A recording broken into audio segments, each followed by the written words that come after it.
So if you're from the south, you've probably seen a site like this before.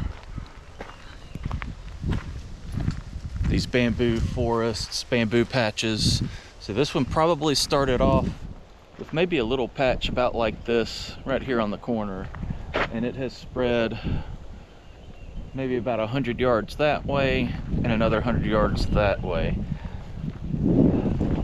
People back in the early days would settle around here. They knew that this bamboo was a great building material. You could use it for cane poles, obviously, and build just about anything that you want to out of it. It's a container, all of the above, but they didn't realize how much it would spread, and probably can't go too far on a back road in the south without passing one of these cane patches. Good thing or bad thing, technically it's invasive.